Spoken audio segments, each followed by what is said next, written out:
الذي بعث في الأميين رسولا منهم يتلو عليهم آياته ويزكيهم ويعلمهم الكتاب والحكمة وإن كانوا من قبل لفي ضلال مبين. والصلاة والسلام على البشير النذير والسراج المنير سيدنا وأسوتنا محمد صلى الله عليه وسلم وعلى آله وأصحابه وأتباعه إلى يوم الدين. السلام علیکم حضور محترم، برادران خیلی عزیز و خیلی گرامی، همه شما را به این روز سعید و این روز خوشبختی از بندگان خدا، این روزی با سعادت تبریک و تهنیت میگویم و از خداوند مهربان خواهم میشوم که الله ذوالجلال آن مقصود و آن مرادهایی که ما بندگان او در دل داریم اگر نیک باشند، اگر خوب باشند، اگر به نفع دین و به نفع جامعه باشند، خداوند حاصل نگهداری و خدمهای هر یکی این بندگان تو که برای ادای فرض الهی گذاشتند، خداوند با فضل و کرم قدمها در حسنات خداوند فرزندها را توفیق و هدایت گذشتگان این جمعیت ما را خدایا رحمت و مغفرت بگردانی. آمین یا رب العالمین.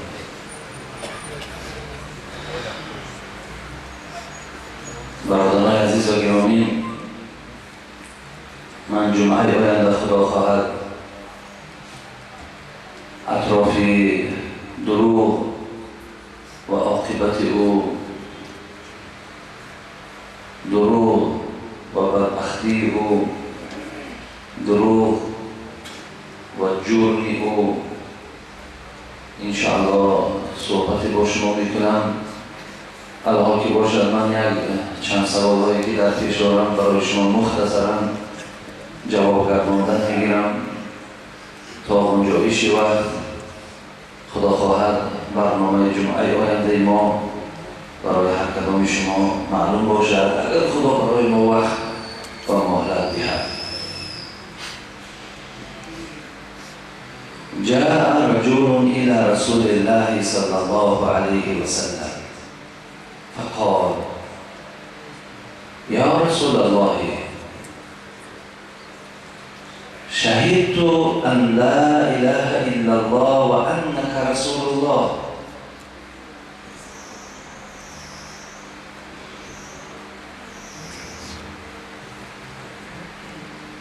جوانی نزد رسول اکرم صلی الله علیه و سلم آمدند و با چشم‌های پیامبر گرامی نگاه کردند.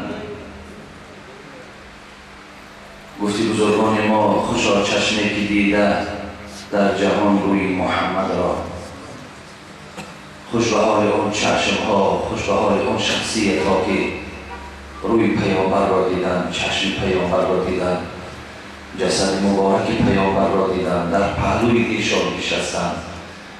چه انسان‌های با سعادتی بودند، با پیامبر ایمان آوردند، از زبان شکرین او آن چیزی را که می گفت حضرت ها گوش می کردن. و چشم پیامبر نگاه کرد و گفت شاهدی می دهم این که نیست معبود مگر الله یک و یگانه. شما می‌دانید برادران عزیز که دوره رسول اکرم صلی الله علیه و سلم مشرکان عرب حیات داشتند که در جای پروردگار، در جای الله ذوالجلال بت‌ها را خدا می‌گفتند. از سنگ‌ها مدد طلب می‌کردند، از درخت‌ها مدد طلب می‌کردند، از انسان‌ها مدد طلب می‌کردند. خداهای اونها خیلی زیاد بود، گوییم 360 بوته که در داخل کعبه بود. هر کدام او برای اونها هر شرافتی داشت.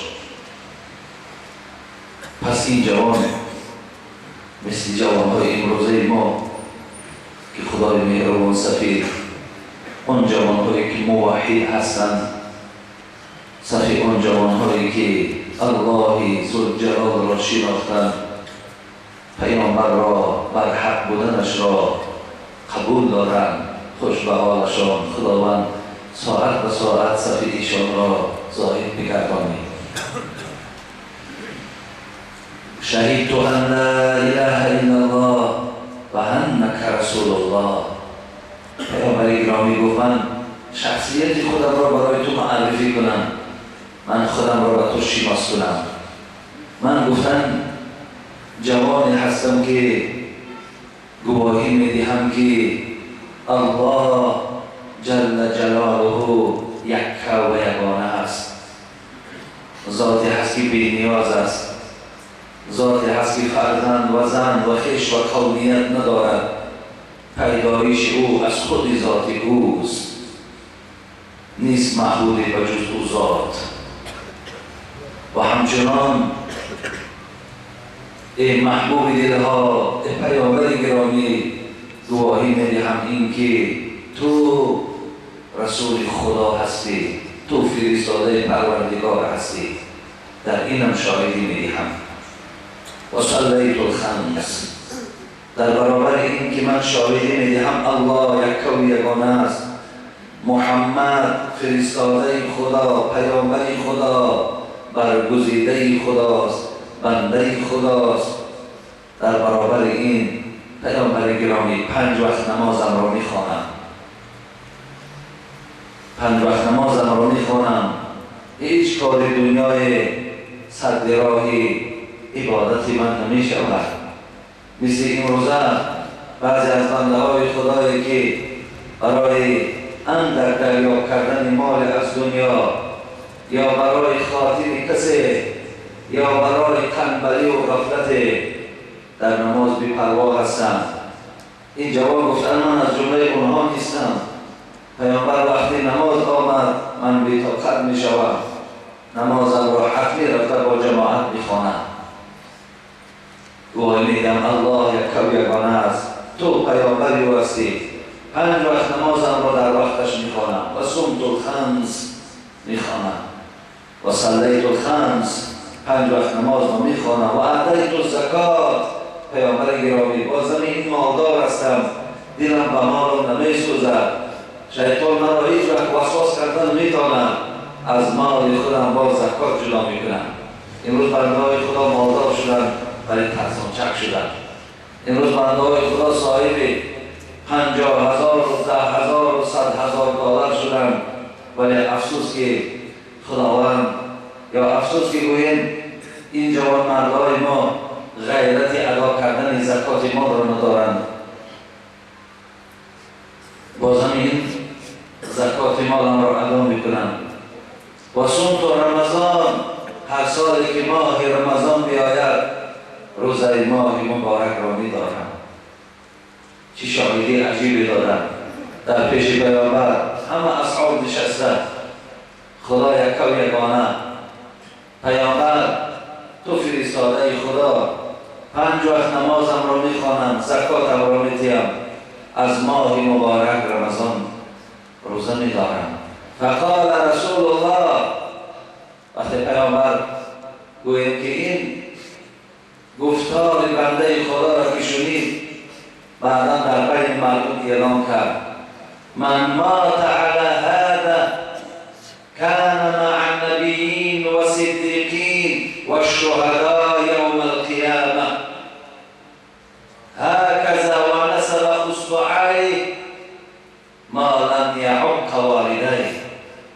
پیامبر گرامی گفت اگر کسی که از جمله این جوان مردها باشد، خدا را یک و یگانه داند، پیامبری مرا تصدیق داشته باشد، 5 وقت نماز در وقتش ادا کند، از مال دارگی پروردگار زکات جدا کند، در ماه رمضان روزش دارد، اگر با همین رفتار با همین عقیده دنیا را قدرود گوید، پیامبر گفتند که اینها در پهلوی پیامبرها هستند، در پهلوی آدمای صدیقین هستند، در پهلوی آدمانی که شهید در راه خدا جان را دادند، در پهلوی ایشان گفتن روز قیامت سر می‌بردارند. برادران عزیز و گرامی، ولی در آخر پیامبر گفتن ما لم یعق والدیک، و شرطی که نزد پدر و مادر آق نشده باشید، نزد پدر و مادر آق نشده باشید، خدا را شناسید، پیامبر را شناسید، 5 وقت نماز خوانید، زکات مال ادا کنید، روزه را بدارید، ولی پدر و مادر بالای شما خفه باشد، شما از این بشارت من بهره‌ور نمی‌شوید. همه اینها آمده برادر عزیز و احترام پدر و مادر وابستگی دارد. چگونه که پیامبر گرامی میگوید ایما امرأة صلت خمسها و صامت شهرها و حفظت فرجها و اطاعت بعلها فلتدخل من ای ابواب الجنة شاءت. کدام زنی 5 وقت نماز خواند، ماه رمضان روزه دارد، خودش از تمام صحبت مردهای بیگانه محافظت کند، از جمله اینها باشد اگر 8 در جنت بالاش گشاده است، مادامی که شوهر بالای راضی باشد. شرط همین است، شوهر راضی باشد، تو 5 وقت نماز خوانی، روزه بداری، زنی با عفت و با حیا باشی، بالای شوهر که راضی باشد، درهای جنت بالای تو گشاده. همچنان اگر برادران عزیز و گرامی، ما از جمله اگر انسان‌هایی که همیشه پایبند عبادت باشیم و با زمین پدر و مادر از ما راضی باشد، خوش به حال ما و شما که ما و شما در پهلوی پیامبرها و در پهلوی صدیقین و در پهلوی شهدا روز قیامت سر می‌بریم. البته چی همصحبت‌های خوبه، چه همنشین‌های خوبه وقتی که خود در پهلوی پیامبر ببینی، وقتی خود را در پهلوی شهیدها ببینی. دادر عزیز کوشش کنید که از جمله آن کسانی باشیم که روز قیامت از پهلویشان سر برداریم. کنار و بر مادری دلپذیر، به هیچ دست و پیستان در او جوی شیر. در کنار مادر یک لحظه نشستن مثل ملت در جنت در صحبت دوستای خدا نشستن است. پدر مادر را احترام کنید و خدمت پدر و مادراتان رسید، دعای نیکی پدر و مادر را گیرید. خدا خواهد هم دنیای شما و هم آخرت شما البته آباد است. خدا میگوید که من 4 نفر را حق دارم که غضب کنم، من 4 نفر را حق دارم که عذاب دهم، من 4 نفر را حق دارم که از تمام نوش و نعمت جنت محرومشان گردانم. برادران عزیز و گرامی، 4 طایفه را خدا میگوید حق دارم که هم عذابشان دهم، هم این 4 طایفه را بالاشان غضب کنم و این 4 طایفه را از تمام نوش و نعمت جنت محرومشان گردانم. چه آدمان بی سعادتی برادر عزیز. یکم مدمن الخمر، آن کسی که دنیا را فقط به نوشیدن عرق پرورود می‌گوید، می‌ماند ولی توبه نداشت، می‌ماند یا در حالت مستی یا در حالتی که توبه نکرده دنیا را پرورود می‌گوید. و آکل الربا، دوم کسانی که پول از پرسید می‌خورند. سوم و آکل مال الیتیم، سوم کسی که مال یتیم به غیر حق می‌خورد. 4م کسی که آف در نزد پدر و مادر است. مراد از آف برادران ناراضگی پدر و مادر. تو دنیا را پدرود میگویی وقتی پدر و مادر بالات غضب دارد، پدر و مادر است نارضاست. خدای مهربان برای ما توفیق دهد که و هدایت نصیب بگرداند تا که در این حیات با دعای نیکی پدر و مادر سرسبز شویم و باید رسیم و دنیا را چنان پرورود گوییم که پدر و مادر ما بالای ما خشم و غضب نداشته باشند، بلکه از ما فرزندان پدر و مادر ما راضی باشند. آمین یا رب العالمین. خب برادران عزیز و گرامی، من مکتوب‌ها را در میخوانم. علیکم. دامدار شیرین بیان بابای حاجی مرزا. من یک نفر خواهر اسلامی شما از ناحیه واسع، مادر 7 فرزند، شکر خدا که ما نماز جمعه را ادا می‌نماییم. خدا را درگاهش قبول کند. اگر امکانیت داشته باشید یک جای برای زنهای نمازخوان جدا کنید. خدا شما را مادرای عزیز بازم عفت و بازم خداشناسی و خداپرستی کنند، بازم افزون دهد و بازم بیشتر گرداند. زیرا مادرای عزیز جامعه ما، عائله های ما، مردهای ما همیشه وابستگی از شما دارند. آبادی همیشه وابستگی از شما دارند. تا چندی که شما اگر در وجودتان خداشناسی و خداپرستی و اگر حکومت ایمانی تا چند در دلهای شما جای گرفت، همون قدر خاندان شما با برکات است، همون قدر فرزندان شما فرزندای صالح و سالم است، همون قدر شوهرهای شما شوهرهای با اقبال و خوشبخت است. انشاءالله نقش اساسی در جامعه و در حیات مادرای عزیز خداوند در دست شما دادگی است. اگر شما صالح شوید، جامعه و اولاد اجداد شما صالح می شوند. اگر شما خدای نخواسته و بیراه و پلید شوید، خاندان و جامعه هم پلید می شود. لخاطر مادرای عزیز از شما بسیار بسیار وابستگی کلام دارد. ببینید خدا رحمت کند شیخ سعدی را، بزرگای ما و شما مادرها را دوست می داشتند. نسبت مادرها چه سخنهای زیبا هم گفتند: هر کی را خانه آباد و هم خوابه دوست، خدا را بر رحمت نظر سوی اوست. اگر هم خوابه های شما خوب باشد، اگر هم خوابه های شما صالحه باشند، اگر هم خوابه های شما خداشناس و خداپرست باشند، شیخ سعدی میگوید خدا را بر رحمت نظر سوی اوست. نظر رحمت خدا برای اون مرد است، نظر رحمت خدا برای او زن است، نظر رحمت خدا با او پارچه حقی زمینی که ما حیات در او میبریم، اونجا نظر رحمت خدا است. همه اقبال، همه خوشبختی ها مادرای عزیز فقط با شما وابستگی دارند. شما زنای صالحه شوید، شما زنای خوب شوید. خدا خواهد انشاءالله برای شما باز پروردگارتان در دنیا و در قیامت ناز و نعمت را بیشتر می‌گرداند. خواهر ما بسیار خواهشش همین است که ما برای اونها پارچه زمین جدا کنیم و در اونجا نماز جماعت ادا کنند، نماز جمعه ادا کنند. خواهرای عزیز و مادرای عزیز، البته این امکانیت در ما الحال وجود ندارد، به خاطر که فرمانی که از مرکز اسلامی آمده بود که همگان از آگاه است که رفتن زنها را به نماز جمعه من گفتگی هستند. زین خاطر ما هم که گوییم که یکی از امام خطیب هایی که در این مسجد به حیث امام کار میکنیم، اگر شنده که من دوستدارم خواهر عزیز، من دوستدار هستم، من پشتیبان هستم که همیشه در بین شما گفتگوزار از نام خدا و از نام رسول شود. انشاءالله این برای شما خوشبختی و برای شما نیکی می‌آورد. ولی دعا این چنان عبادت هست خواهرای عزیز که همه وقت انسان کامیاب می‌گرداند.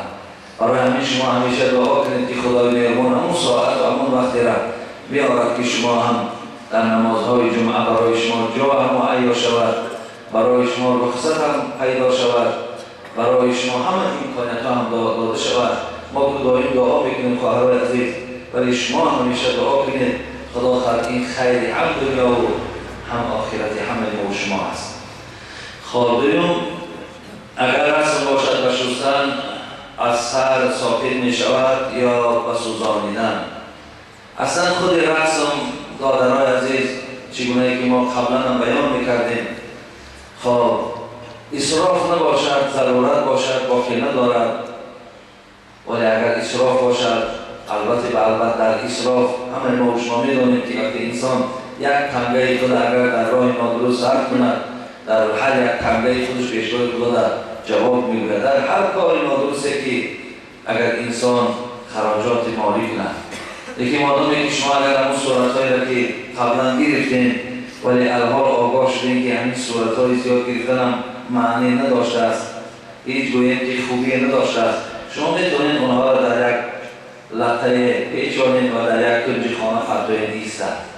مثال از روی که شسته و یا که سوزانده پرتافتن جمع کرده در یک گوشه پرتوی نیستند. خب همون پشیمانی که شما دارید، همون ناریزایی که در دل شما نسبت همون پیدا شده است، خدای مهربان از گناه شما الکی در گذشتگی هست. الکی توبه شما را خدای مهربان به خاطر این نافهمیتان قبول کردگی هست. خب و اینجا یک مبلغ هم این خواهر ما برای آبادی روان کردگی هستند و گفتن که در حق همیشه دعا کنیم خدای مهربان این خواهر ما را برای این خیر احسانش و برای این نیت‌های نیکی که دارد خدای مهربان قبول گرداند و عمر دراز و تنی صحت و خداوند خاطر جمع و آبادی خاندان و فرزندای خوب و فرزندای نیک را نصیبش گرداند. آمین یا رب العالمین. السلام علیکم دامای محترم حاجی مرزا، من یک مخلص دائمی شما هستم. من با کسری عصب پریپاتر گرفتار هستم. بازم این بعد جراحی گرفتن از سرم نابینا گشتم. من یک بار در مسجد شما در نماز جمعه اشتراک بودم، از سبب بعد بودن سلامتیم خود را نه آنقدر خوب حس نمودم. سوال من با شما چنین است که با من اشتراک نمودن در نماز جماعت و جمعه خانی درست است یا نه؟ سوال دیگری من با شما چنین است که با سبب بیماری‌های در بالا ذکر شده پیش‌آورو شدم، در همین حالت نماز گذاشتن جایز است یا نه؟ خب سوم سوال، نماز اشراق را در کدام وقت می‌خوانند و چگونه می‌خوانند؟ التماس ساده کرده فرمایید. از شما جواب صحیح را انتظار هستم. با احترام مخلصی دائمی شما. خب این خیلی است. اولا خدای مهربان شما را به درد و بی‌غم کند. خدا همه مشکلات‌های دردی را از وجود شما دور بگرداند و همه آن بیماری‌هایی که در این مسجد حضور دارند و در این جمهوری حضور دارند و هر بیماری که از جمله مسلمین هست، خدای مهربان خود در خانه‌شان هستند، خود در بیمارخانه هستند، خدای همگانشان را شفای کامل نصیب بگرداند. و بعداً برادر عزیز و گرامی، برای شما آمدن در نماز جماعت و جمعه شرط نیست. شما وقتی نابینا هستین یا وقتی که پیشابی خودتان شما داشته نمیتانین و یا اینکه کسری همون عصبی که پریپاکه که شما میبینید خداوند که نصیبتان کرده است از گردن شما اشتراک کردن نماز جمعه و نماز جماعت ساکت است. ولی اگر شما در دل هوس دارید که نه من رفتن جمعه میخوانم جماعت میخوانم، برای همین آدمای سالم شما ثواب میگیرید. اگر بیایید گناهکار نمیشوید، ولی اگر نیامدید شما مورد عقاب خداوند قرار نمیگیرید. مثل آدمانی که امروز تندرست و صحت جمعه نمیآیند جماعت نمیآیند گناهکار هستند، شما از جمله اینها به حساب نمیروید. خب سوال دیگری که گفتن پیش‌آورو، اگر حالت پیش‌آورویتان مقصد دائم سلسله‌وار باشه نماز از گردن تا ساکت نیست. نماز حتمی باید که شما خوانید. خب پریپاتر باشید. خب گوییم که آدمی عصب درد میکنه، خب پای در هر دردی که باشه عقل باشد زود در گردن نماز البته به البته فرض است. برای نماز شما در حالتی که پیش‌آورو باشه هر یک نماز طهارتی نو میکنید، شما نمازاتون خواندن میگیرید، خدا خواهد نماز شما را خداوند قبول میکنه. و دیگر مسئله نماز اشراق کدام خوانده میشود و چند رکعت است؟ من یک حدیث از مسلم برای شما میخوانم برادر عزیز که راوی این مادرمون عایشه است. پیامبر گرامی خبر دادند که کان رسول الله صلی الله علیه و سلم یصلی اربعا الضحى و یزید ما شاء الله. حضرت عایشه مادرمون میگوید که همین نماز اشراق مراد از نماز اشراق نماز ضحی است. اشراق اگرچند این هم کلمه عربی است به معنای روشن کردن یا طلوع آفتاب اشراق میگویند. همین آفتاب که برآمد از خانه خودش همین میگن اشراق. و این نماز ضحی است. این نماز ضحی 2 رکعت هم آمده است، حدیثات 4 رکعت هم آمده است. و حتی هانی میگه وقتی که سال فتح مکه بود، پیامبر وقتی که غسل میگرفت، وقتی غسلش تمام کرد، پیامبر بعد غسلش تمام کردن نماز اشراق هم 8 رکعت خواند. ببین 2 رکعت هم آمده است، 4 رکعت هم آمده است، 8 رکعت هم آمده است، 12 رکعت هم آمده است. برای شما اگر 4 رکعت هم بخوانید بعد طلوع آفتاب و یزید ماشاءالله، حتی گفت حضرت عایشه که پیامبر زیاد هم میکرد از 4 رکعت آن مقداری که میخواستند، ولی به نهایت پاداشش برادر عزیز و ثوابش خیلی زیادی هست. حتی یک حج مفت هم گفتن، یک عمره مفت هم گفتن که اگر انسانی که نماز اشراق یعنی بعد آفتاب برآمدن 4 رکعت نماز نافله، این از جمله نافلات است، 4 رکعت نماز صبح نیت میکنید، هر سوره را که میخوانید هر 4ش بازم سوره باشد، هر 4 بازم سوره کنید خوانید، خدا تعالی شما را پروردگار ثواب به شما را میده. خب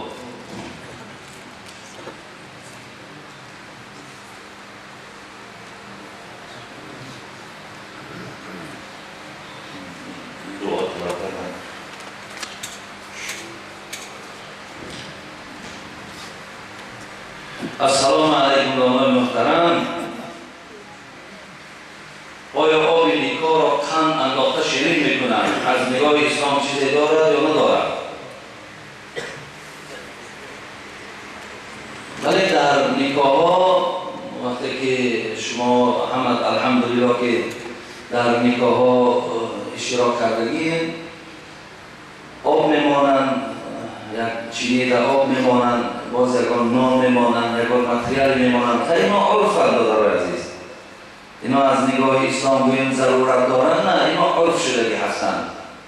ولی قند انداختنش این بسیار عقیده غلطه، بسیار در عقیده ما خلل کلان وارد میکند. ما به خاطر قند میپرتاییم که یعنی زندگیشان شیرین شود، ولی برادر عزیز این معنی را ندارد. زندگی شیرین وابسته به مرد و زن احترام یکدیگر کنیم، به قدر یکدیگر رسیم، در راه خدا ثابت قدم باشیم، از خداوند زندگی خوب طلب کنیم. پروردگار برای شما چی است؟ زندگی خوب میدهد. ولی شما اگر یک قند میپرتید، 10 قند که پرتویم آداب و اخلاقتان که نادرست باشد، شما روز خوش نمیبینید، شما همیشه زندگی تلخ در روبرو میشید. این مثال همون گرگ که روسا هم هست، یک گرگ که میکنن گفت عرب میخیزن بعد دهن میمونن، بعد گرگ که میکنن گفت که شیرینش و زندگیشون یعنی یک مثل همون هست. برای این ها معنی ندارد. تا امروز قند نبودن که نما قند پیدا شد، سالهای بیشتر نکاح میکردن قند نمیداختن. بازیران قند پرداختی زندیده هستن که طلاق زیاد شده، فکر میکنن که قند البته کار حل میکنن. و اینا دخترها را به عقل کردن در کار، دخترها را با فهم کردن در کار، دخترها را با دعا آموختن در کار، بچه‌ها را زنداری را فهماندن در کار. زنداری چیه؟ احترام زن چیه؟ به قدر زن رسیدن چی است؟ خب اینا را ما کار کنیم. به این چینی آب و قند کار حل نمیشه. خب السلام علیکم دانالله. چند سوال دارم. یکم، برای مادران خودداری از طفل نوزاد از پیشابشان مشکل است و میگوید که پیشاب طفل پاک است، آیا این درست است یا نه؟ البته مادرها طفل‌های نوزاد داریم که پیشی بر میکنند، یا مردها هم فرزندکاشون که طفلن پیشی بر میکنند، بنابراین مثال در لباس هم پیشاب میکنند. آیا همون پیشاب طفل پاک است یا ناپاک؟ گفته این برادر ما از ما پرسیده ناپاک است برادر عزیز، فرق ندارد که ولی اگر چنده که بعضی ها گپا دارند که ولی غیر شیر چیزی نمیخورد، نه اینش اساس نیست برادر عزیز. ما میتونیم که در هدایت در باب نجاست ها این شرحی خیلی وسیع هم آمدگی است در این باب که اگر از طفل هم که پیشابش در لباس ما و شما زند مثل همین پیشاب آدم کلانسال است، یکان فرق از این ندارد. برای همین پیشاب‌های طفل هم احتیاط کنید، در لباس زنها هم رسند یا در لباس خداتون هم رسند، با او لباس شما نماز خواندن نمی‌توانید. خب دوم شخصی که برای نماز جنازه طهارت کند، با این طهارت نماز 5 وقته را خواندنش درست است؟ درسته؟ فرق ندارد. شما اگر برای نماز جنازه طهارت هم کنید، با همون طهارت نماز جنازه میتونید نماز پیشین میخونید، عصر میخونید، شام میخونید، فرق ندارد. همین طهارت باشد شد. سیوم سوالی که کردم، در فوتبال ها پولگذاری کرده ایستادند، این حلال است یا نه؟ حرام است برادر عزیز. ولی امروز چند برادر من سوال دادن که دو کمند بازی میکنن، مثال یکیش در برد یکیش مثال سوم میگذارن، مثال 100 سوم، اگر مثال فلان کمند در اگر برد، خب من 100 سوم میگذارم، اونش میگه که من در اینش فلان تا سوم میگذارم، همون ستفتی که میگه میگذارن. تمام حرام برادر عزیز. تماما این کار هیچ وقت شما روان نبینید. حتی اگر با تشکیلی هم بودن که اگر این روز فلان کمند بازیگر با فلان کمند، اگر شما شرط میدید من میگم فلانش ببرم، شما میگید فلانش ببرم، بگم اگر مثال نبرید من تشکیلی میگم، همون تشکیلی هم حرامه، همون شما درسته برادر عزیز. برای این مسئله قیمت از نزدیک نشوید. تمامش میبرد با تو چی آخی؟ میبرد نمیبرد، تمام لحظات شب دارید تماشا کردن بگید. ولی یگان مبلغ گذاری در این نکنید که حرام است. اگر یک سامان هم که باشد فرق نداره برادر عزیز. از این کار دور باشید. خب دیگر سوال، طواف گرد قبر میکنم، من با چشم خودم در دوشنبه هر روز چهارشنبه میبینم، جایز است یا ناجایز است؟ ناجایزه برادر عزیز. شما هر جایی که زیارت می‌روید در حقشان دعا کنید که خدا رحمت و مغفرتشان کند. گرد قبر او گشتن برادر عزیز بجز ضرر و بجز زیان و بجز گناهکاری برای تو هیچ دیگر فایده نمی‌آورد. گرد قبر گشتن چی معنی دارد؟ سوره بقره را شما تماشا کنید برادر عزیز. یگانه جایی که خداوند طواف او را به گردن ما فرض گردانید این خانه کعبه است. غیر خانه کعبه گرد چیزی ما طواف کرد. حتی قرآن را گذارن گویند گرد همین طواف کنید، حق نداریم گرد حتی قرآن طواف کنید. کجا گرد این شخصیت ها؟ بعدا یک چیز دیگر هم هست برادر عزیز. من در یک چیز برای شما بیان کنم که وقتی با چشم خود ما میبینید چی چاره دیدید؟ من گویند سوال کردم شما جواب میگردانم. من تو در برابر من هر سوال زی من برای تو جواب میگردانم. ولی وقتی شما با چشم خودان همین نافرمانی و همین عصیان رو میبینید چی چاره دیدید؟ نخواه اینقدر شما اینقدر غیرتی نداشته باشید که خواه مادر خواه پدر حضرت پیدا نکنید که گوید گرد همون مقصد مقبره طواف نکنید که در هر یک طواف لعنت ملائکه ها بالای توست. چی مقصد دارید؟ چی مراد دارید؟ اکو بعضی او کسانی که در گرد او پیشک او بزرگوار نشستن و از اون 4 تنگه حاصل نشه و نمیگن خواهی نخواهی و نمیگن این چیزا. برادر عزیز هر کسیش که میگرد توش بحالش، ولی وقتی که دیده نگفت البته به البته ویم چی مونه که همه آدم طواف کرده ایستاده است و گناهکار در پیش خدا است، همون شخصی که همه را منع کرده میتواند من نمیکند برابر این گناهکار است. رسول اکرم صلی الله علیه و سلم در حدیث گفتند اذا رأى منکم منکرا فلیغیره بیده فإن لم يستطع فبلسانه فإن لم يستطع فبقلبه و ذلك اضعف الایمان. برادر عزیز و پیامبر ما ببینید یک پیامبری که خدا قرآن را میگفت و کان بالمؤمنین رؤوف رحیم، این با مؤمنها رؤوف رحیم بود و این مورچه را آزار نمیداد. این یگان کس سخنی بلند نمیگفت، همیشه در خدمت بنده‌های خدا بود، دائم برای این امت آب چشم میکرد، این قدر غمخوار بود. ولی وقتی که با دست یک جوان مرد سلام کردن و چله طلا را در دست او دیدن دستش که رسید همون زمان فنزعه و فتلحه. ببین همون پیامبر نازنین، همون پیامبر با رحم از دست همون جوان ناپرسیدن، همون چله را کشیدن پرتافتنش. گفتن جوان عزیز من دوست نمیدارم که تو پارچه آتش دوزخ در دست گردانی. ببینید هر کسی که همین گرداننده چله طلاست یا گردنبند یا برسلت یا ساعت هر چه طلا باشد، این معنی را دارد که پارچه از آتش دوزخ همراه توست. گفت من دوست ندارم. ما چرا دوست داره؟ پیامبر با دستش تغییر دادن، با دست تغییر دادن. اگر امروز ما برادران با دست نتوانیم، ولی پیامبر گفتن با دست نتوانیم با زبان بگو. نه اینکه امام خطیب ها من رأى منکم از منکم کدامی از شما.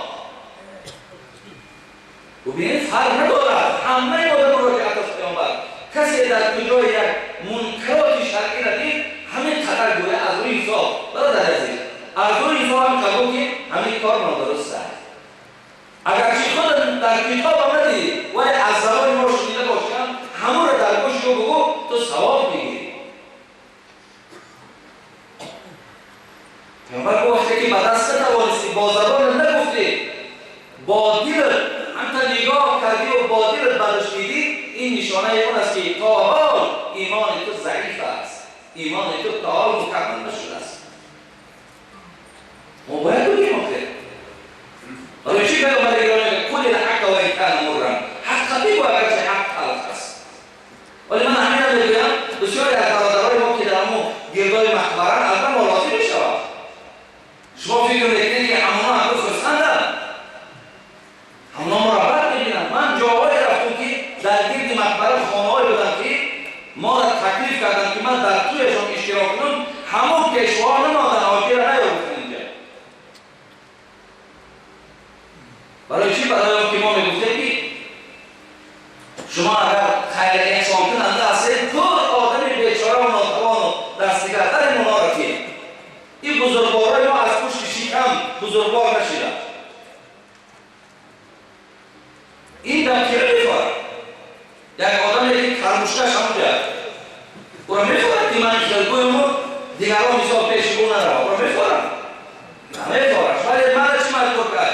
قسم به نام خدا سخن پیامبر ولی من میتونم نیست دیگران شیری شما پیش هم رفتن نازن اکا سوال دوستاو هم که معاملت کنید در شرفتن گیرم.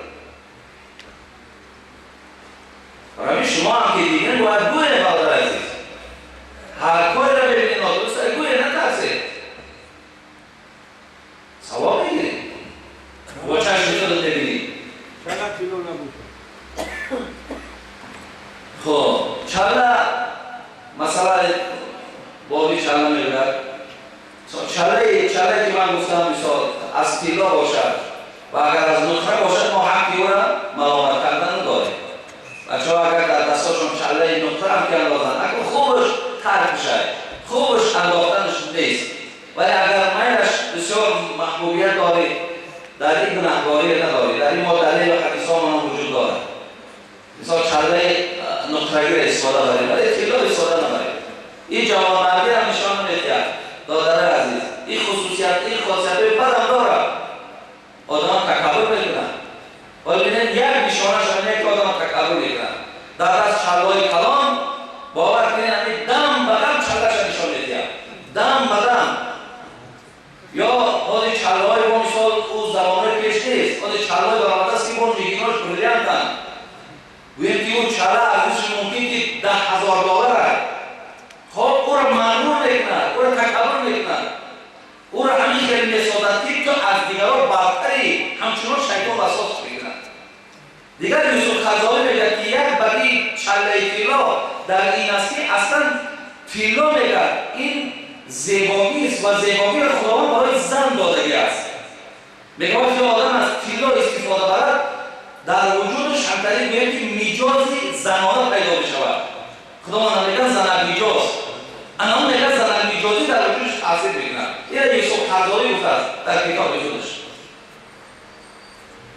ولی مراد ما این نیست. ما شما را ده ها بار گفته گذاشتیم. من از این مسئولیتش آزادم. چیزی که گفتم 2 بار و 3 بار گفتم، انشاءالله در اینش من تشکر خداوند جوابگر نیستم. ولی مراد این که دیگه باید گوید. یکی طرزی گفتنم باید شما درست گوید که تا که همون گفت شما تحصیل باشه. من در نگرش چینی همون افتاده با یک آدم روبرو شدم. همون آدم بودن همون بخودش گویم شرایط باید همه داشت. وقتی چله شیده چله کلام همین خدر گفتیم برادر عزیز فرمانیده. اول خوب ملایم کردیم، طرز فرماندن گفت اون قدر کردیم که همه آدم دیگر ذره در دلش نسبت ما یکم بدبینی نبود. وقتی همین گفتیم همون برابر کن نادرسته و تغییر شد و من حوالش کرد که من برای خودم بگم. ما گفتیم دادیم وقتی من برای خودم در کار نیست برادر عزیز. ما این است که دیدگی کاری نادرست ما باید که گویم. چیزی را میبینیم در پیشش نادرست وظیفه را میدم که گویم برادر عزیز. شما از هم ملال نشوید. این خیلی ما میگفتیم. برای این برادرهایی که در همون گرد همون مقبره ها نشستیم خداوند کن کرد. خداوند توفیق کن کرد. ولی هر منکراتی را که دیدین شما گوید. شما گوید که این کارش نادرست است، این کارش نادرست. ولی در بسیاری از مزارها خوب است همین نویساندن که بوسه کردن سنگان ناجایز است. همون کاغذها را نویساندن. بوسه کردن این سنگان نادرست است. بوسه کردن قبر نادرست است. طواف در گرد قبر نادرست است. خیلی حساب کردن. خدا عزتشان کرد. این شریعت است. این شریعت باید همه پشتیبانی کنند. ولی در بعضی جاها مثلا این چی پوشیدن نگه بدارن نمیگویند. ولی خیلی گناهی وسیع. خب چهارم سوال دیگر در نزد پای بزرگوار سجده میکنند و در جانب راستش میایستند و سوره فاتحه را میخوانند. این هم نادرسته برادر است. ما حق سجده کردن نداریم و جز نزد خداوند در کسی سجده جایز نیست. سرسی خدا رحمتشان کرده در کتاب مقصود خود میگه که کسی که اگر سجده میکند بر وجه تعظیم، اگر سجده کند هر یک مرده را که در نزد پای او است در نزد سر او است، حضرت گفتن که این کفر است. وقتی آدم سجده میکند سجده فقط خدا را جایز است. دیگر در کسی ما حق سجده کردن نداریم.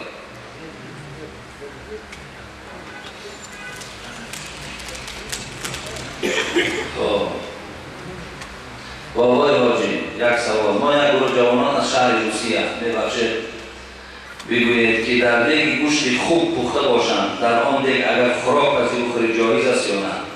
در حق همه ما مسافران دعا کنید. خدا همه این برادرای ما که در راههای دور هستند خدا سفرهای با فیض و با برکات و سفرهای بخیر و با خداوند صحت و سلامت و خاندان به نزد پدر و مادر و زن و فرزند برسانید. آمین یا رب العالمین. در دیگه که اگر گوییم که گوشت خوب پخته می شود در اون دیگ در برابر برداشتن خوراک بعد او انداختن روغن حرام است. ما او دیگ 3 بار می شویم 3 بار می شویم تازه می کنیم تا آخران قطره آبش می چکد. ولی امروز 1000 نمود خاکه و داروها برآمده است. شما میتونید که با همون خاکه ها و داروهایی که هست با همون تازه کنید دیگه ها را. بعد از آن شما میتونید که از خوراک حلال خودتان استفاده کنید. بسیاری برای ما زن میزنند که در روسیه بچه‌ها میگن هیچی گپ ندارد در لیبی گوشت خوب خورده ایستادن. برادر عزیز از همه شما من خواهش میکنم خدا نگهتان دارد. گوشت خوب در همه حالت حرامه، در همه ادیان حرام بود، در همه دین‌ها از ابتدا تا انتها حرام بود و گوشت خوب هیچ وقت نزدیک نشوید. حتی حالت جایز است گوشت خوب که بغیر گوشت خوب دیگر چیزی یافت نمی شود. همین حالت مباح می‌گردد و خوف حلاکت اگر همون را نخورد حلاک می شود. اما این صورت میگن مباح می‌گردد تا آن زمانی که خوبت پیدا کند که به یک آبادی را بیاید یا عبادت انجام دهد. ولی امروز خدا را شکر در همون دولت‌های دستی هم ببینید ده‌ها دکان جای حلال فروشی است. در هر یک پهلوی که گوشت گاو خوب فروخته میشود در برش مردم آذربایجان و مردم تاجیکستان و مردم قطر و هر یک مردم ملت مسلمان حق با زدگی همون گوییم که خطای درباره‌شان که اینجا گوشت حلال فروخته میشود، رستوران‌های حلال، آشخانه‌های حلال، برادر از این رو واسه حلال بیارید. از آنچه که مثال هست امکانیت پیدا کردن گوشت حلال، شما هیچ وقت دنبال آن گوشت‌های حرام پرس و پاس نکنید، زیرا گناهکار میشوید.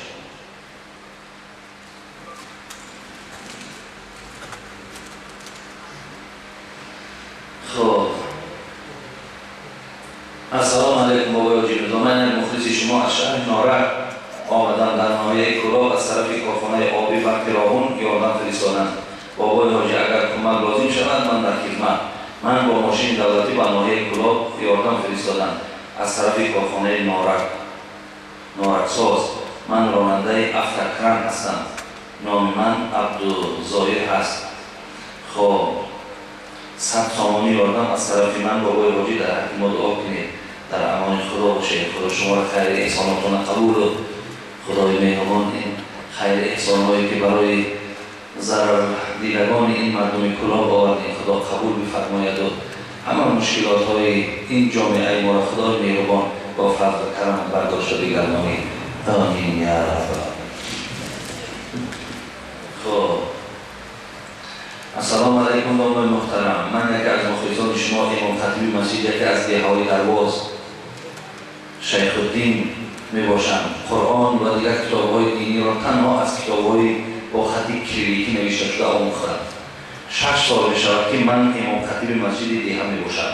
بعضاً بعضی از نمازگزاران و من خطابی می‌گیرند. چندین بار بعد همه نمازگزاران مراجعت کردم که بجای من یک شخص دیگر را تعیین نماید، ولی وظیفه امام خطیبی را یک شخص دیگر به عهده نمی‌گیرد. من هم مسجد را به نماز گذاشتن نمیتوانم. از شما با احترامانه خواهش می‌کنم که با این مسئله یگان مصلحت دهید. جواب این سوال ما را با همین شخص مکتوب را آوردگی در دیسک ثبت کرده شده فرستانید تا اینکه با ما جواب‌های شما در مسئله با ما نافهما شناس شوید. از شما خواهش می‌کنم که دعا نمایید که خداوند نمازهای نمازگزاران مسجد ما را قبول کند. با احترام شیخ الدین از درواز. خدای مهربانی برادر ما را خیلی برادری با انصاف بوده است. ببینید که در بسیاری از مسجدها خطای امام میگیرند و امام لایقی در محراب امامتی را ندارد، ولیکن سر میرود و من از کار نمیروم. این خیلی شعار دارد. مرحمت مقصد هر چاره میبینی دیدن ببین، چیزی داری دوادار کردن بگیر. همین مثال سر میرود و هیچ وقت محراب دست نمیتیم. این خیلی شعار در بسیاری از پیشواهای ما وجود دارند، ولی این برادر ما را انصاف شد ببین که حتی آنچه از علم خود دارد آگاه میکنند که چه مقدار علم دارد.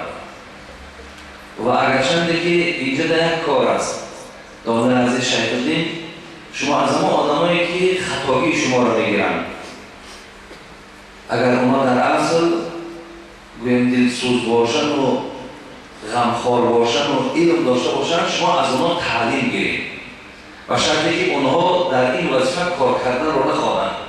برادر عزیز، امام خطیبی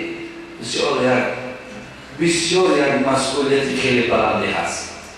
قسم به نام خدا انسانی که همین ننگ و ناموس و وجدان و دیانت قوی داشته باشد، بسیار برای او در این محراب ایستادن یا در خدمت مردم ایستادن بسیار سنگین است. بسیار سنگین است. بسیار خسته هم میکنند. بسیار بگیم حتی که جایهای میاد که دیگر گوییم که از همین مسئولیت دست کشیدن هم مجبور میشود. ساعتش میاد که حتی همین هم پیشه میکنند، ولی باز همون مسئولیت ها و باز فکرهایی که مقصد با شخص آید و با مردم با اون خرافات و با مردم با نافهمی و از اون دعوت کردن بگذار مشکلات هم که باشد، تا همون لحظه های آخر تا وقتی که خدا خواسته باشد ایستادگی میکنم گفتن. ولی این برادر ما راهش همین است که شما از همون بچه ها درس گیرید اگر علم داشته باشند و اگر باشد که اونها در همین جای شما وظیفه امامتی را قبول نداشته باشند، ولی شما فقط تعلیم گیرید. یگانه راهش همین است. بگذار اگر کسی که خواهد شما راضی باشه عالی باشد مرحمت، ولی وقتی که نمیخواهند شما با وی شکلین فقط پی علم شوید، جای یابید که رفته علمتان مکمل کنید، قرآن درست خوانید، از مسئله آگاه شوید. خدای مهربان انشاءالله این انصافی که برای شما داده است خدا خیر علم برای ارزانی میکند. خداوند شما را توفیق و ذهن ذکی و فهم کامل و برکاتی در حیات نصیب کند. بسم الله الرحمن الرحیم. السلام علیکم دوستان محترم. ما یک بار مخلصان شما از نایه عبدالرحمن جامی از شما خواهش میکنیم که با یک سوالی ما جواب دهید. خب عبدالرحمن جامی حاضر همین غازی ملیک هم چی هست؟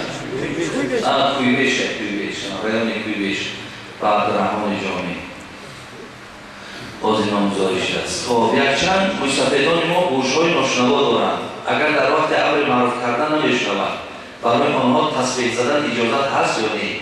التماس سوال ما را جواب دهید. گروه مخلصان شما. خب نه این از دهه نوآباد ناحیه کرمانجان شرط همونجا باشد و دهه نوآبادش باشد. خب برادران عزیز این خیلی است که اگر تصفیه آنها در گوش کردن امر معروف خلل نتیار باقی ندارد. اگر آنها تصفیه گردانند آدمی همین ناشنوا بسیار وقت با بلند گپ میزنند.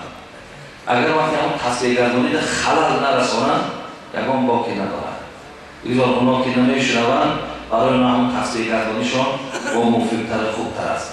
ولی اگر تصفیه هم نگردانند همون صحبت که صحبت امر معروف نهی منکر است هم در میشینند در نشستنش هم ثواب میگیرند. ولی اگر خلل نرسانند تصفیهش باقی ندارد. بگذار تصفیهشون را گرداندن گیرند. سلام دانای عزیز، همین شعر را تحلیل میکرده. جوان با پدر گفت ای خردمند مرا تعلیم ده پیرانه یک پن، بگفتا نیک مردی کن نه چندان که گردد خیرت گرگی تیز دندان. در حق ما دعا کنید خدا مهربان شما باشد.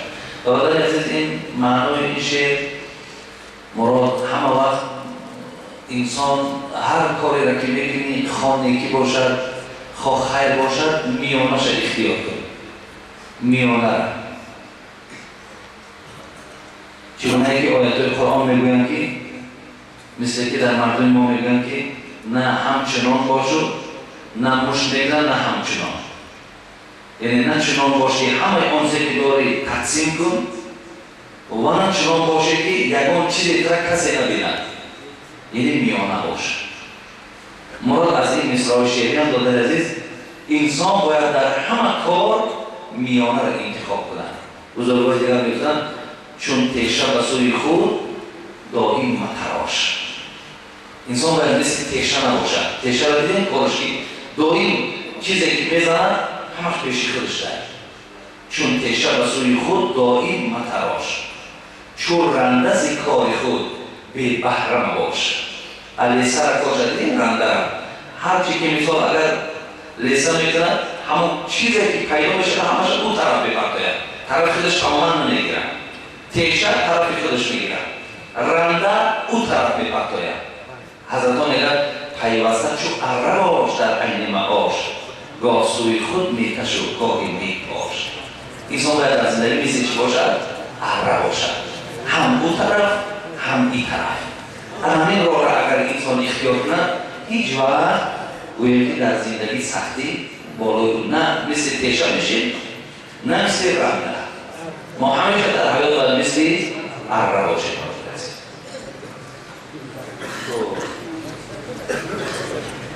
سلام خیراجی نظام، من ساکن دهه 40 دخترکان روز دوشنبه از کوچه گلجهان در راه پیادهگر 11 سامان یافتم. از شما خواهش دارم که اعلام کنید شاید صاحبش پیدا شود. و با او برگردانید. رحمت برای زحمتتان و به نهایت سخنان نیکتان. خدا شما را عمر دراز و تن صحت دهد. برادران عزیز، که این کلاس که 11 سامان مثال شما از چه دخترکان گفتید نامتان ننویسانید. شما کیه؟ چه دخترکانی از دهی خیلی کلام اگر برای 11 سامان این آدم با چه دخترکان نمیره و 50-60 دیگه سر کنه و 11 سامان دستی تو بگیره. این خوبش همینه که شما مثال هم اعلام میکردید نامتان کی بود؟ خیلی من در شاید تلفن داده دادید. مثال برای آدمی که 11 سامان حاجت باشید مثال شما سراغ میکرد خواب پیداش میکرد. برای همین شما یک کار کنید. شما همون 11 سامان اگر خطا مستحق باشین در جان خطا ثبت کنید. یا اینکه اگر مستحق نباشین با کسی برای شما صدقه کنید. اگر مبادای همین صاحبش با تو کی روبرو شد و گفت همون 11 سامان از من بود، بعد تو در همون 11 سامان ضامنی. یعنی پول شما در ما حالت گردانده در دستش نیتی. حاضر که شما اعلام کردین، پس چی؟ پس شما انشاءالله در پیشگاه خدا جوابگر نیستید. و خواهیدم همین برادر عزیز. السلام علیکم آقای حاجی. زنی که 3 طلاق شدگی باشد درست است که با او را بگیری یا که نکاح کرده؟ ببخشید که این سوال رو من به شما دادم. البته زنی 3 طلاق دیگر نکاح کرده گرفتن برای شوهرش اجازت نیست. برادر من در باب طلاق چیزی از فتوا دادن میتونم، ولی زنی که 3 طلاق شد شما دیگر گشته و گرفتن نمیتوانید. خب شما را این مرکزهای اسلامی را مراجعت کنید. همین برای شما در باب 3 طلاق چی میگویند؟ 3 طلاق وقتی با یک لفظ برآمد که مثال طرف مایلت داشت گفتی 3 طلاق کردن، البته 3 طلاق می شود. نزد 4 مذهب برادر، نه مذهب امام ابو حنیفه، مذهب امام شافعی، مذهب امام مالک، مذهب امام احمد حنبل 3 طلاق است. شما دیگر گشته زن گرفتن نمیتونید. گشته گرفتن نمیتونید. ولی 1 طلاق یا 2 طلاق، اگر وقتی 1 طلاق میگیرید بعد از آن غضبناک میشوید 3 طلاق میگیرید، الان 1 طلاق میشود. شما این صورت دارید توانید که او را نکاح کرده باز گیرید، ولی بعد 3 طلاق دادن نمیتونید.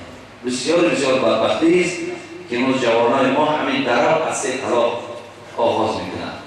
شما وقتی بسیار ناراحت شدید جوابش که خانه‌اش را روید در خانه‌شان پرتید، یا بسیار غضبناک شدید بگو که 1 طلاق کردن. بسیار اگر برای تو لازم باشد طلاق کردن 1 طلاق کن، زیرا این غضب برادر عزیز هم 1 ساعت پس 1 روز پس میگذرد باز تو میل به هم زن بکنی. 99% کن پشیمان بشوید. 99% همانهایش که زنه که در حالت حرامی خبیدن یا از او را بدتر و مثال زنها را روبرو شدگن، همانهاش دیگر نمیبخشند. همانهاش مثال طلاق کردن دیگر گفته تو چون که من از شکلشم بیزارم، از کارشم بیزارم، دیگر من با او نمیخوام، تقریبا دیگر با او نمیکشد. ولی 99% شما برادر عزیز بعد 3 طلاق پشیمان بشوید، بعد دیگر پشیمانی برای شما فایده نمیکند. بعد شما بعد آلوده کردن او با کسی دیگر بعد با میگیریش. برای خوش همینه که 1 طلاق کن اگر چقدر ضرور باشی. حالا که طلاق نکن برادر عزیز، طلاق نکن، طلاق حاجت نیست، طلاق حل کار نیست. بسیار خسته و مانده شدی از خانه برو از خانه برد.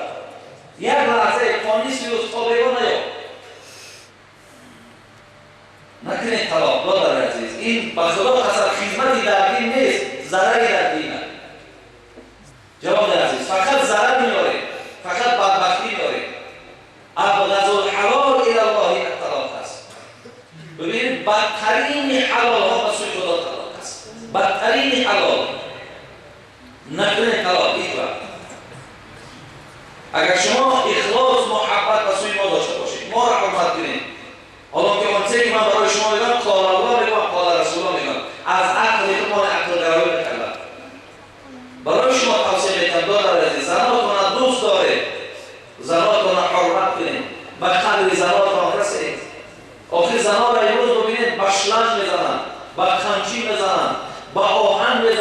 برای چی داری زنها را امروز مورد ضرر قرار دادی؟ برادر این ظلم قسم به نام خدا ظلم است. شما کم در انصاف دارید یا ندارید؟ حتی اگر شما را دلالت کنه قدر مادر دلالت کنه بچه‌ام مثال زن تا بزن ولی بسیار قدر مادری که مثال دیرش قد میشه وقتی که کلی میزنه میشه دیرش قد میشه بعضی رو چی میگم بچه‌ام اگر بخوای که دعای من مادر کی را بگیری الان روی مون به این بزنی من دعا میدم معنی خدا نمی‌تونی فعلی جواب نمیگیرم اگر نمی‌خوام اگر می دعا میدم وقتی نمی‌زنم که بزنی من دعای مادر میگیرم همین که دعوت‌ها شما تمام قبول ندارد بگو مایلش برای خاطر بگو مایلش بگو نصیب باشه بگو همین شوا بعد از زدن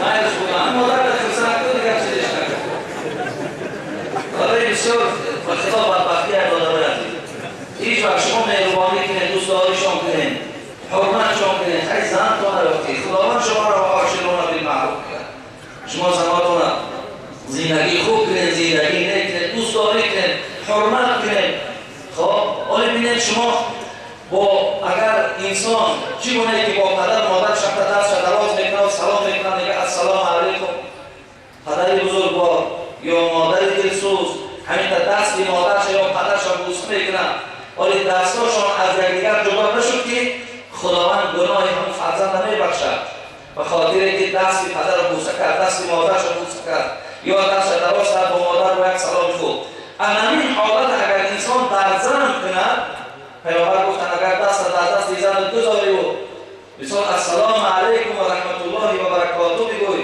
تبسم کنی زنک خوبی نازی سلامتی ای خدا تر نگاه داره خدا ساعت ایسان کنه گفته هم اگر دعا کرده بگید پیامبر گفت اولی دستار جدا نشده خدا گناه هر دو میبخشد ببینید این فرض ببینید که انسان کلام وقتی دست در دست زن دیدی زن را دوست داری میکنی برادر عزیز برای شما دوستدار باشید چرا که پیامبر ما دوست نداره ببینید پیامبر گرامی گفتن حب به الیه من دنیاکم ثلاث من دنیاکم اگر حضرت ابوبکر حضرت عمر حضرت عثمان حضرت علی رضی الله تعالی عنهم وقتی میگفتن از دنیا سه چیز دوست نداریم رسول اکرم گفتن از دنیای شما من سه چیز را دوست ندارم ببین از همین دنیا را پیامبر گفت دنیای من نیست گفتن اللهم لا عیش الا عیش الاخره من از این دنیا بیزار هستم گفت برای من راحت و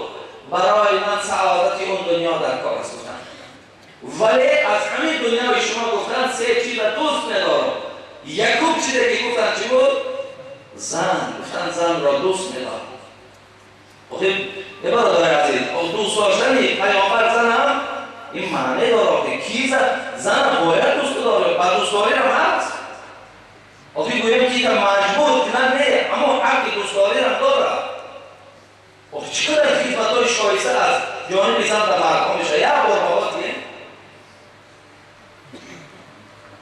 برای همین سه چیزی که پیامبر از دنیا دوست می‌داشتن یکی خوشبویی بود یکی نماز خواندن بود یکی زن دوست داشتن بود برای همین وقتی پیامبر ما که دوست داشت ما نسبت دوست داریم خداوند همه شما را عمر دراز کنه و تن صحت و ایماناتون خدای مهربان کامل نگهدار بود خدای مهربان همیشه شما را پایبند قرآن و پایبند احادیث‌های رسول و پایبند شریعت نبوی گرداند خدا قدماتان حسنات نویسد برادرای ما که از سربند آمدن از قربانتیپه آمدن و از برادرای ما از شهر نو آمدن اینجا در خدای مهربان قدماتان در حسنات و از هر جایی که آمدن خدای مهربان هر قدم شما در حسنات و گناه‌های شما را خدای مهربان با فضل کرمش مغفرت بگرداند ربنا لا تزغ قلوبنا بعد إذ هديتنا وهب لنا من لدنك رحمة إنك أنت الوهاب آمین یا رب العالمین همین هفته از بولیون یک میسفیدی که همین دایم جماعت آدم میومد اشتراک میکرد با مولا اکرام میگفتن همون کسا از حیات گذشته بودن که من در جنازه شاید دعوت بودم اشتراک کردم نتونستم ولی بعدا یک روز بعد رفتیم در خانه این خدا رحمتشان کند اشتراک کردیم. خدا این بابای مولا اکرام رحمت و مغفرت کند و خداوند همه عبادتاش قبول و فرزندکاش خدا عمری دراز نصیب کند. آمین یا رب العالمین. این هفته برادر ما هم از خدای نظر که جمعه گذشته ما در حقشان دعا کرده بودیم که برای این خانه‌ای که ما ساختیم کمک کرده بودن. مادرشان هم از همین سرفاز انگورباغ است. مادرشان گذشته بود. خدای مادر رحمت و مغفرت و برادر ما خدای نظر اهل نماز و اهل تقوا و اهل هدایت بگرداند. آمین یا رب العالمین. برادر ما که مراد هم از همون سرفاز انگورباغ که مادرشان هم یک مبلغی دادن که برای همان خانه‌ای که ما ساخته ایستادیم رفته در آنجا ساختیم. این مادر هم خدا عمر دراز و تن صحت و فرزنداش خدا از کل آفت‌ها نگه دارد و همه عزت هم دنیا و هم آخرت خدا نایلشان گرداند. آمین یا رب العالمین.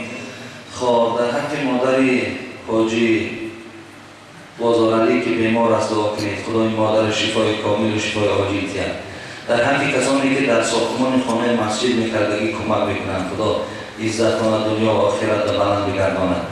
در حق بیماری‌های محله بابای حاجی ابرار و اوستا شریف و اکای عبدالرزاق و بابای قربان و دیگرها خداوند این انسان‌هایی که من نام گرفتم همه اینها دستی گوییم که یک طلایی داشتند در این مسجد بسیار خدمت کردند.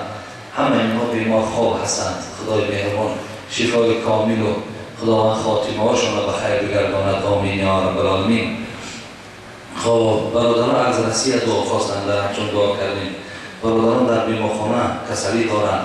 خداوند همه بیماری ها را شفای کامل و شفای عاجل خداوند نصیب و روزی گرداند. آمین یا رب العالمین. خدا خواهد من جمعه آینده در بابی بدی دروغ و عاقبت دروغ و بدبختی های دروغ بسیار خواهشی زیاد شنیده است. خدا خواهد من انشاءالله با شما صحبت واسطه میکنم. خدا همه شما را تندرست و همه شما را خداوند بی درد و بی غم نگه دارد. آمین یا رب العالمین. اما برآمدن آن هم فراموش نکنید برادر عزیز. اما صندوق خیریه در هر چیزی که میپرتین اما آبادی خانه که واسه ما خدا را شکر دیوارش را برداشتیم. پوشانیدنش مانده است. خیر رفتیم. خدا برکت چون که شیفش هم آورد و اون چیه پیتزاش و تختش و همش تشکیل کردن. تازیدن در تریزاش مونده است. خیلی بود در آن شبر کردن. میدان خدای مهربان از هر جا رسانده سعید و هر بار با مثلا کمک خیلی در اینجا مبلغی زیاد میرود. برای هرچی داشته باشید همون صندوق خود اگر پرتاییم خدا خواهد هم باید آنجا صرف میگیریم در رفتون دعا بگیم. خدا نگهتون دارد. حبیب الله دیادم و حبیب الله خدا نگه دارد. بسیار برادر دینی هستند. بابای حاجی شریف و فرزندش شیخ شریف در خداوند رحمت و مغفرت شان کند. برادر ما حبیب الله هم بسیار آدم دیندار و بچه گوییم که در راه دین تا این روز در کوراب ما و شما خدمتشان میرسد. خدا عزتشان دنیا و آخرت را بلند کند. الله اکبر. این وعده میکند که رفته در اداره سود بین دعوا میکنم تا که این فرزند اون چیزی که از قانونگذاری این روزه هست جزا شدید. الحمدلله که وقتی بیان کردیم این بچه بدبختی در همین که 5 وقت نمازش میخواند بچه بین مسجدی هست. خیلی انسان هست و هر حال حالت غضب و نافهمی ها دارد. دلالت کردیم که بیایید از شرمندگی کار نجاتیم. این کار بسیار کاری نادرستی هست. الحمدلله که فرزند 10 بار گشته و برگشته توبه کردن، عذرخواهی کردن. ای مادر البته بگویم که یک کانی رحم هستند. بگشته در حق بچه‌شون دعا کردن. مثلا مورد بخشیش باید دیگر قرار دادن. ولی خیلی جایی بگویم که انسان دردش میکند که مادر و پدری که فرزند با چقدر نازکی ها با چقدر نوازش ها وقتی بوایه میرسانی و سین سالی که او قدرت توانایی پیدا میکند و دست میبردارد و در چهره پدر و در چهره مادر میزند. این خیلی جای تأسف است برادر عزیز. خیلی جای غم است. من راستی بار اگر انسانی میشد که از نماز دور میشد، از مسجد دور میشد، من یک دلیل و حجتی داشتم که میگفتم که ما مسائلی که از امر معروف دورن، ولی افسوس که جوانی هست که در این جمعیت با هر روز وجود دارد. برای به هر حال باشد مادر عزیز، همون توبه و ندامتی تو بخشش مادر انشاءالله این فتح جهان و آینده توست. ولی دادر عزیز، من از همه شما بازگشته و برگشته، من قسم به نام خدا وقتی 5 جمعه درباره پدر و مادر با تمام همون گوییم که استعدادی که خدا برای من داده بود، قسم به نام خدا تمام هستی من در همون 5 موعظه نمازی برای پدر و مادر استفاده بودم که من فکر کردم که بعد این خدا خواهد بهترین نتیجه در جوانای ما پیدا میشه. امید من همین بود. ولی الحمدلله بود جایهایی که تأثیرش خوب رسید. ولی به هر حال هم بود از انسانهایی که تا حال از همین مرتبه و مقام پدر و مادر تا حال زیر طرفدار نیستند. پیامبر گرامی میگفتند من بر والدی طوبی له زاد الله فی عمری. جوان عزیز، پیامبر میگوید اگر کسی پدر و مادر خدمت کرد، کسی پدر و مادر از خدمت در چهرهشون تبسم پیدا کرد، یعنی تبسم پدر و مادر پیدا شد، از فرزند راضی شدن، دست برداشتن و چگونه پیامبر دستشان برداشت در حق ابوبکر و عمر و عثمان علی دعا میکرد، همچنان وقتی پدر و مادر دستش برداشت در حق دعا کرد، پیامبر گفت طوبی له، خوش به حال تو، خوش به حالت که تو دعای نیکی پدر و مادر گرفتی، زاد الله فی عمری، خوش به حالت که خدا عمرت زیاد میگرداند، خدا عمرت با برکات میگرداند. برادر عزیز و گرامی، یک جوانی آمد نزد پیامبر گفت من حق والدی علی ولدی. ای پیامبر گرامی، حق پدر و مادر بالای فرزند چی است؟ چقدر حق دارم؟ پیامبر اشاره کرد اما جنتک و نارک. گفت فرزند عزیز، گفت فراموش نکن که حق پدر و مادر بالای تو این است که راضی شدن جنت میروی، غضب کردن دوزخ میروی. این است گفت حق پدر و مادر بالای تو، رضاییشان جنت است، خشم و غضبشان دوزخ است. برای این مادر عزیز کوشش کنید که در حیات دعای پدر و مادر گیرید. به نام خدا صدها برادرای داریم که پدر و مادرشان امروز نیستند، ولی افسوس میخورند که باشد خدمت کنیم، افسوس میخورند. بیا ما افسوس نخوریم، بیا ما کاری کنیم که در همین حیات ما رضاشان کنیم تا که رفتم حسرتی نباشیم، افسوس نخوریم. گویم که خدا را شکر که آنچه کردم و آنچه توانایی و فهمیش داشتم در حق ایشان کردم، ما حسرتی نباشیم. دادر عزیز، ببین همه عمل شما آخر و حاصلش تو پدر و مادره. پدر و مادراتون حرمت کنید، پدر و مادراتون دوست دارید. ربنا تقبل منا انك انت السميع العليم وتب علينا انك انت التواب الرحيم. آمين يا رب.